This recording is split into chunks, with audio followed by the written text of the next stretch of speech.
Rain. It's one of the deadliest enemies a soldier never sees coming.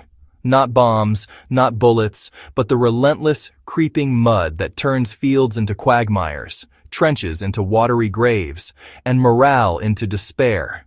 And yet, during World War II, soldiers on every front developed survival hacks that let them move, fight, and even sleep in the wettest conditions without losing a step. Stick around, because in the next few minutes, I'm going to take you through the secret techniques the Allies and Axis powers used to outsmart the mud. And hey, if you want more hidden survival secrets, hit that subscribe button. It's where history meets real-life skill. Most people think rain is just an inconvenience, but for soldiers in the 1940s, it was a killer. Mud could swallow vehicles, trap troops, and make even the simplest maneuvers deadly. The infamous Battle of the Bulge, for example, was not just a clash of armies. It was a battle with mud that slowed tanks, clogged rifles, and left entire divisions stuck in freezing wet trenches. Soldiers quickly learned that wet feet weren't just uncomfortable.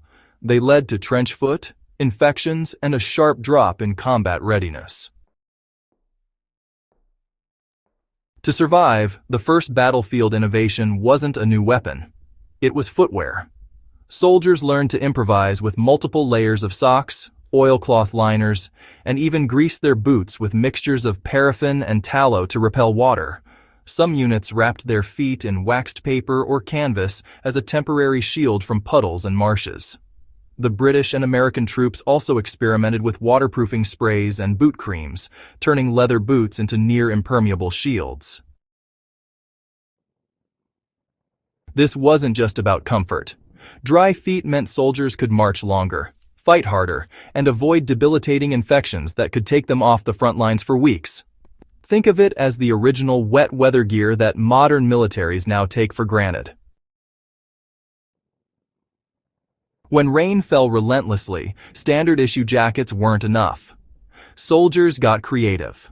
Oilskins, treated ponchos, and even repurposed tarpaulins became makeshift raincoats. In some cases, entire squads would stitch together discarded materials, canvas from tents, discarded parachutes, or even car inner tubes, to keep dry.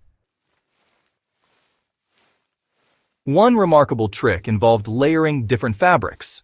Soldiers discovered that a combination of tightly woven outer cloth and loosely layered inner sheets created a barrier that not only kept water out, but allowed sweat to escape.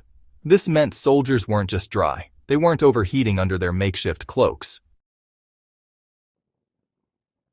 Weapons and supplies were just as vulnerable as the men themselves. Wet ammunition misfired, food spoiled, and radios short-circuited.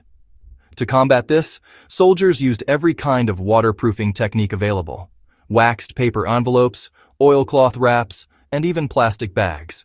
A wartime rarity at the time, became lifelines for critical gear. Soldiers on the Eastern Front, facing endless mud and freezing rain, often buried their supplies under tarps with improvised drainage channels to prevent pooling water. Every inch of dry ground was a potential sanctuary for vital equipment. It wasn't just about keeping dry. It was about moving without sinking. Soldiers learned to read terrain like a living map, spotting solid ground under the mud and avoiding natural traps. In swampy areas, they sometimes used planks, logs, or even flattened crates to create walkways. Engineers developed portable duckboards for trenches, allowing troops to move without sinking knee-deep into the muck.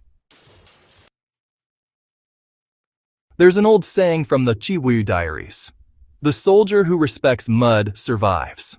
Those who ignored it often got stuck, exhausted, or worse. Survival wasn't just skill. It was respect for the environment. Some techniques were simple but, well, deadly effective. Soldiers would line their sleeping areas with straw or leaves to stay off the wet ground. Helmets doubled as rain collectors, while empty cans and bottles became makeshift funnels to divert water from critical paths.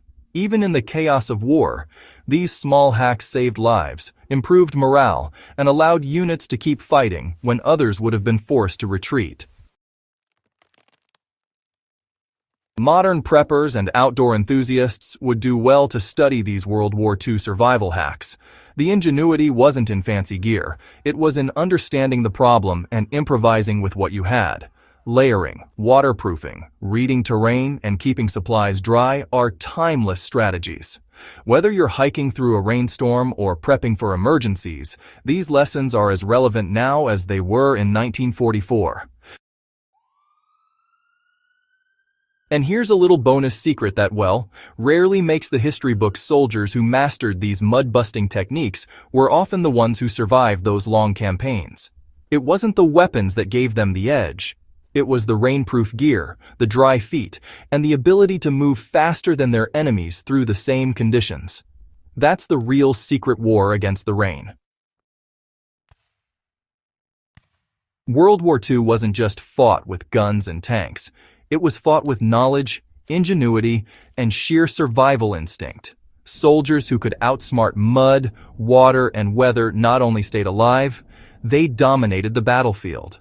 And while the weapons of war have changed, the core principles of staying dry, moving smart, and protecting your gear remain eternal lessons in survival.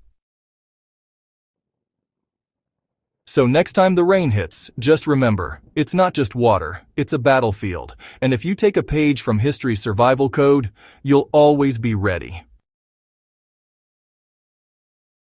Hit that subscribe button if you want to unlock more hidden World War II secrets that teach real-world survival skills. Share this video with anyone who thinks rain is just an inconvenience, because, well, history shows it's anything but.